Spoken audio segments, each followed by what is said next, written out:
Is Johnny Gaudreau worth the money that he is possibly going to be demanding? And how should the New Jersey Devils use that same mindset come free agency? We have a lot to talk about in this episode. Buckle up. It's going to be a wild offseason. Silly season is going to come into fruition whether you like it or not. You're Locked On Devils, your daily podcast on the New Jersey Devils. Part of the Locked On Podcast Network, your team every day. Hi, this is Bryce Salvador, and you're Locked On Devils with Trey Matthews. Elliott scores! Oh, Steven stepped up, nailed it. Brodor's got the puck. What a shot. The Devils win the Stanley Cup. Alrighty now, what is up, New Jersey? Welcome back to the Locked On Devils podcast here on the Locked On Network. I'm your host, college hockey play-by-play announcer, and also Devils writer for Pucks and Pitchforks, Trey Matthews. So, two things. First and foremost, I apologize for the echo that might be picked up in the background. I'm not in my normal studio. I'm actually out of town temporarily, but the show must go on.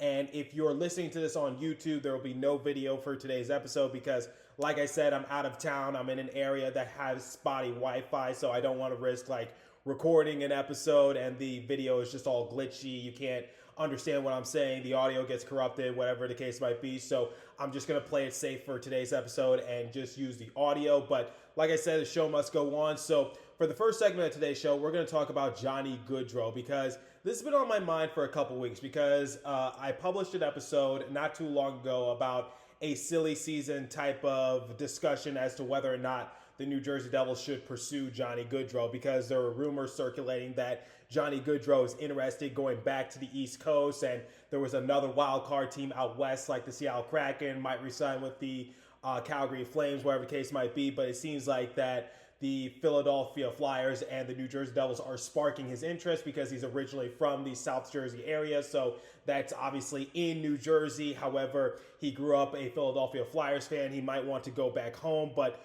whatever the case might be for Johnny Gaudreau, I personally said that I would give him whatever money he's demanding because I felt as though he earned it this past season. But a lot of you do have your concerns for Johnny Gaudreau, and I do respect it. And like I said, it's been on my mind for quite some time because before I went on my trip to the other side of the world, a lot of you were saying look, I don't think Johnny Gaudreau is worth the amount of money that he's going to be demanding because I told you guys what the circumstance might be in terms of the salary cap for the New Jersey Devils, especially since they still need to sign Jesper Bratt to his max contract extension. So whatever the case might be, I still personally believe that Johnny Gaudreau would be a great addition for the New Jersey Devils. Now, the concern that a lot of people have is that he's 28 years of age. He'll be turning 29 in about a month in August. And obviously, some of you are worried that he might, reach out of his prime. And if the New Jersey Devils give him a lengthy contract, it could come back to bite him.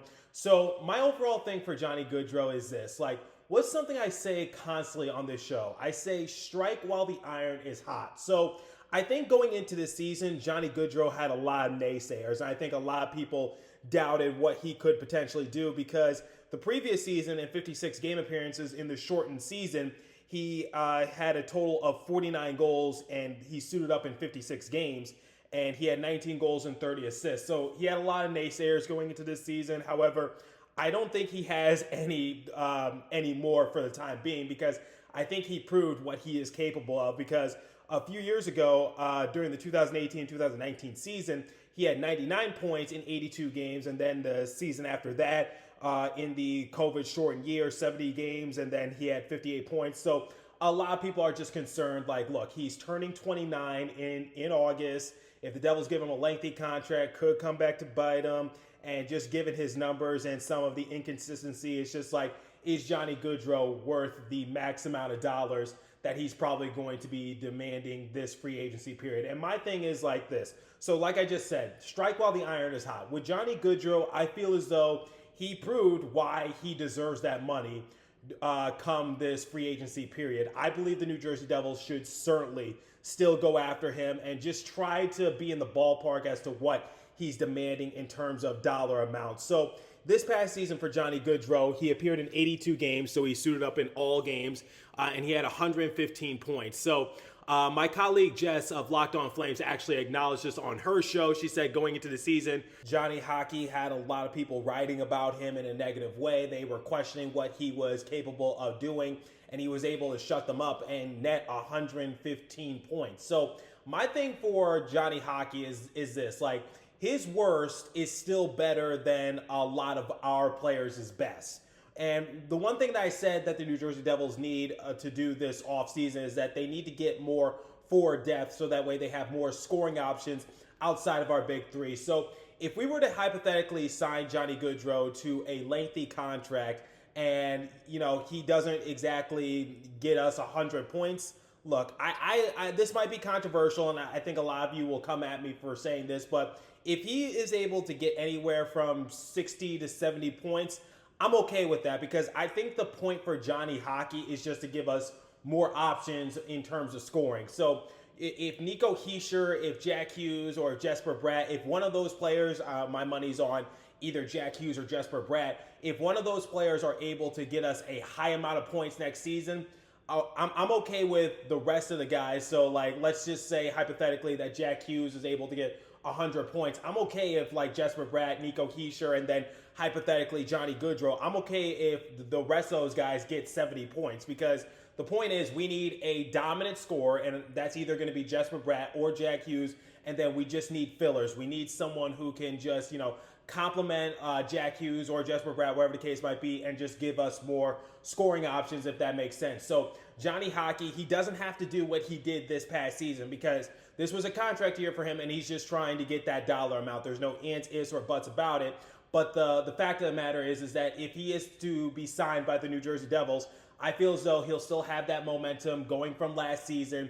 He'll be able to generate a decent amount of points for us. And my overall floor for Johnny Gaudreau would be anywhere from 60 to 70 points, because I feel as though that does give us significant boost on the offensive side of things. Still makes us dangerous, because if you pair Jesper Bratt and Jack Hughes, you know what they're capable of doing. Then you put Johnny Gaudreau on maybe the second line with Nico Hischier, or you put Johnny Gaudreau on the first line with Jack Hughes, whatever the case might be, just, mix and match a little bit. My overall thing is, like, if we're able to just get more scoring options, and it's not someone who has to, put up 100 plus points consistently. That's not what I'm looking for. I'm just looking for more options to give us consistent scoring. So my thing for Jesper Bratt, or Jack Hughes, they were in the ballpark of just being consistent scorers for the New Jersey Devils. So Jesper Bratt, he was in the 70-point range for the Devils this past season, and we glorified what he was able to do. And then Nico Hischier, he was able to step it up as the season progressed. Jack Hughes, obviously, had to deal with a lot of injuries, so he wasn't able to show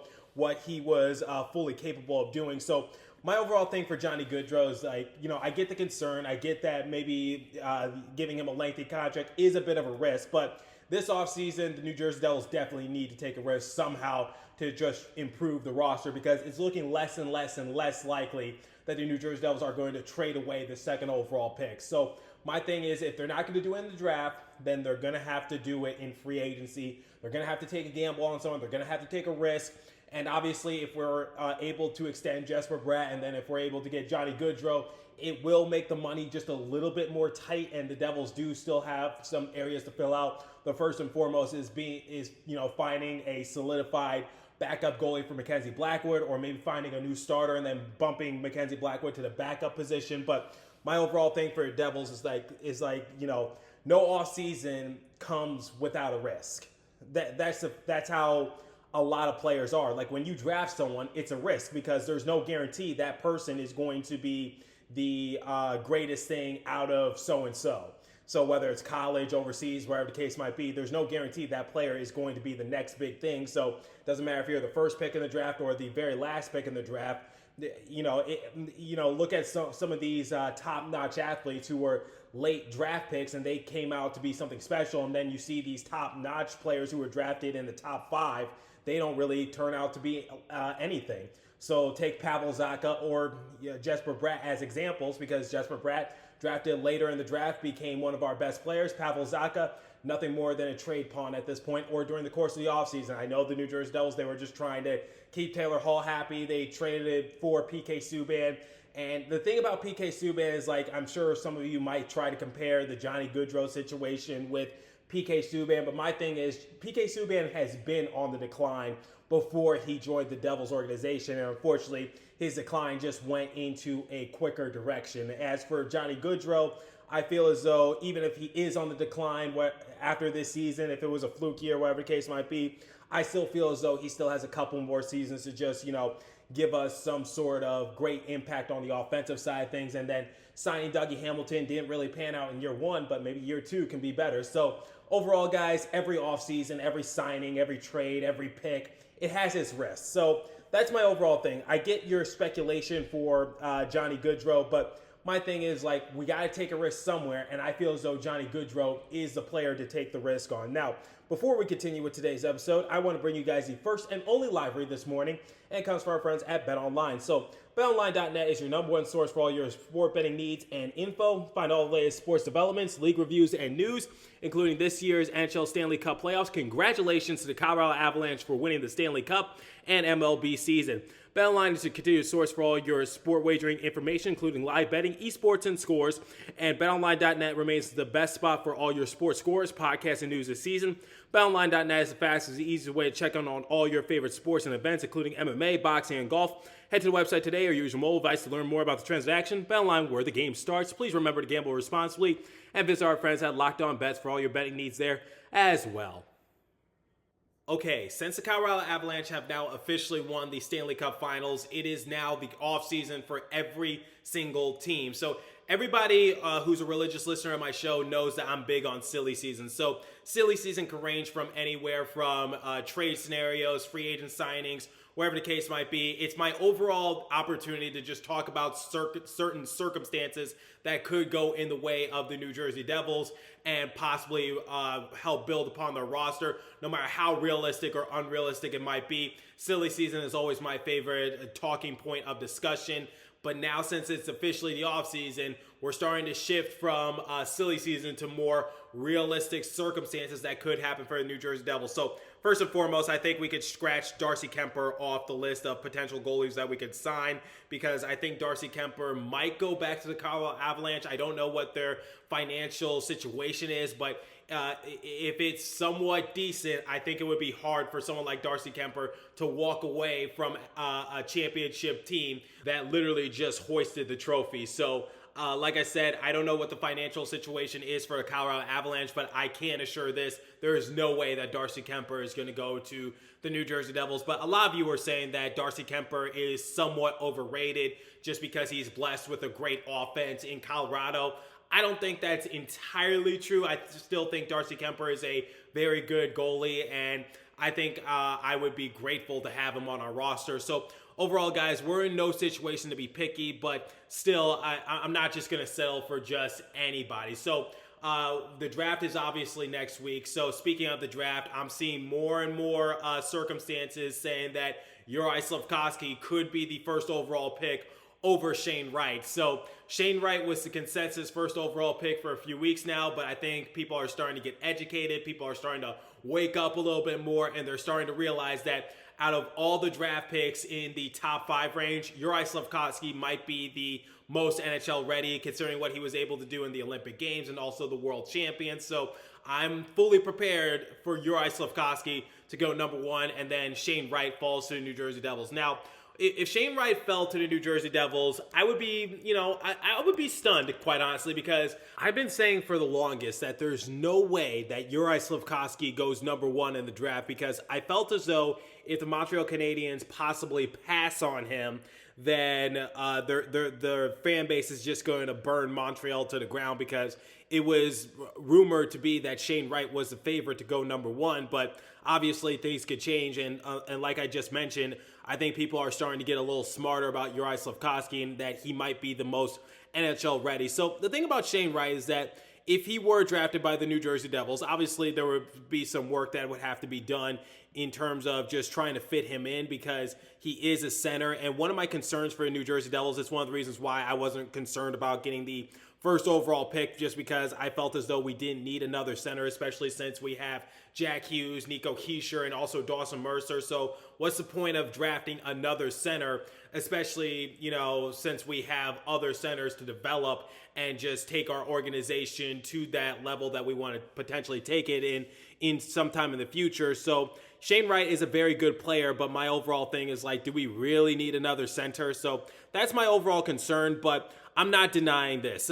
Shane Wright is one hell of a player, and he would be a great addition for the New Jersey Devils because this past season in the OHL, he appeared in 63 games. He had 32 goals, 62 assists for a grand total of 94 points. So whatever happens in the draft, whether it's Juraj Slafkovsky or Shane Wright, I'll welcome them both with open arms. But my overall thing is that I think between Shane Wright and Juraj Slafkovsky, I think Slafkovsky would be, ready to go for whatever NHL team he is drafted by, just because we saw what he did in the Olympics. We saw what he did in the World Champions, competing with other NHL players. He was able to hold his ground, and, he has great handles. He's a big guy, and I felt as though that's what the Devils needed. They just need another winger to develop, and, since we have Alexander Holtz already developing, maybe we can get another person to develop alongside Alexander Holtz, so that way we just have more winger options, because I feel as though in terms of centers, I feel as though and this might be somewhat controversial, and this is obviously subjective, but this is my opinion.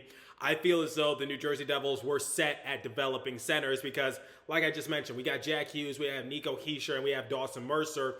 All three players that are growing in their own directions. For Jack Hughes, we're obviously trying to develop him to become the best player on the New Jersey Devils roster, and obviously, maybe him compete for a Hart Memorial Trophy, or maybe just be the first Devils player in franchise history to eclipse 100 points. That for Nico Hischier, obviously our captain, our leader, and I felt as though Nico Hischier is a great two-way player. Maybe someday he can put his name into the running for the Frank J. Selke Award. And then for Dawson Mercer, hard worker, suited up in all 82 games for the Devils last season.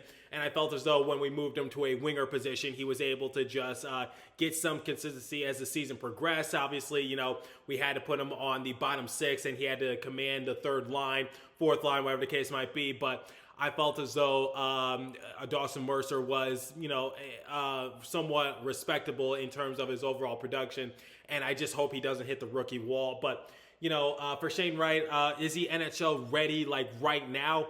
I would give it a year before he, shows up onto the NHL roster, whatever the case might be. But I believe Shane Wright could definitely be a huge get for the New Jersey Devils if we do have the opportunity to draft him. But overall, I still have my eyes set for Juraj Slafkovsky, just because I told you guys what he was able to do, what he's capable of potentially doing, and I just feel as though in terms of the overall needs for the New Jersey Devils, I feel as though Slafkovsky is the no-brainer options. But we'll see what happens. But a lot of people are projecting Juraj Slafkovsky to be the new first overall pick, and I really hope that's not the case. I really hope he just slips to number 2, just so the Devils can snag him up. But whatever happens, happens, guys. But I'm just putting that out there, and I'm obviously going to do a full-fledged episode as the time gets a little closer to the NHL draft and when I get more information. But I'm just saying that be prepared for Juraj Slafkovsky to be the new first overall pick for the NHL draft and be selected by the Montreal Canadiens over the New Jersey Devils. Now, with the offseason pending, we talked about the NHL draft a little bit, but what should the New Jersey Devils mentality be going into the offseason? Well, first and foremost, they really need to work out a deal with Jesper Bratt. I feel as though they have a verbal agreement set, and they're just trying to work out the minor details, and then Jesper Bratt will officially sign his name onto the paper, and then he's stuck with us for the next few years. But ultimately, that's priority number one. Try to get Jesper Bratt back, because I'm tired of seeing the rumors that the New Jersey Devils could potentially trade him. But once we get that figured out, because I feel as though Jesper Bratt will get the extension done, and both sides are just trying to come to an agreement. But my overall thing for New Jersey Devils is, I think the mentality they have to have is that they have to have an aggressive mindset going into free agency, because I think the time is now for the New Jersey Devils to try to get their name back into the wild card, be that dark horse playoff team, because we did it a little bit last year when we acquired Dougie Hamilton in free agency, when we got Jonathan Bernier, obviously Tomas Tatar. So Dougie Hamilton was our major signing. Tomas Tatar was supposed to be a diamond in the rough. I haven't lost hope on him. And then Jonathan Bernier was supposed to be the veteran stability behind Mackenzie Blackwood to give us more options in net. Obviously, that didn't work out when Bernier got hurt, and we don't know what the future has in store for him. But ultimately, my mindset for the New Jersey Devils is that they have to just be aggressive. We talked about Johnny Gaudreau. We talked about a few other silly season discussions, but my overall thing is spend your money wisely, but at the same time, you got to be aggressive. You got to try to see what's out there. Obviously, I think as time progresses, I believe they're going to hold on to the second overall pick. I firmly believe that, especially if Shane Wright is projected to fall to number 2. So my overall thing for the Devils this season is that I want to see a bigger upgrade. I want to get like another big name player to try to get us back into that respectable position and be within striking distance of a playoff spot, because when looking at the Metropolitan Division, especially looking at the Pittsburgh Penguins and also the Washington Capitals, they're a team full of veteran players, so they don't really have long. They're going to be on the decline a little bit. Still a team you respect, no ands, ifs, or buts about it, but let's face it, they have a lot of old timers on their team. You got Sidney Crosby for the Pittsburgh Penguins, you got Alexander Ovechkin for the Washington Capitals, and Ovechkin and Crosby, they're two of one of the greatest players to ever touch a sheet of ice, and I have full respect for them. But in terms of themselves and the cast around them, they're continuing to grow older. New Jersey Devils, relatively young team. So my thing for the Devils is that we could be like the New York Rangers. It pains me to say this, but like a young team that could definitely just do some damage if we develop our players in the right direction. So my overall thing is that I think we have the right coach for the job for right now. Lindy Ruff has done a great job of developing some of our young guys and getting some offensive production from a lot of other players outside of Bratt, Heischer, and Hughes, and I feel as though that he's going to continue to do so. So he's gotten the most out of a lot of the guys on the roster. But my overall thing is that I just need the New Jersey Devils to just, go swinging. And if you're going to go down, at least go down swinging. So if you're swinging for the fences, that's great. But if you're going to strike out, at least go down swinging. So that's my overall preview going into the offseason. I'm really looking forward to it. So let me know what you guys think in terms of what the New Jersey Devils should do this free agency. So the first segment of this show, I talked about Johnny Gaudreau and how the New Jersey Devils should pursue after him. I know a lot of you have your concern, especially since he's pushing 30. And I told you guys his stats the last few years. Sometimes he's on a different level. Other times it's just like meh.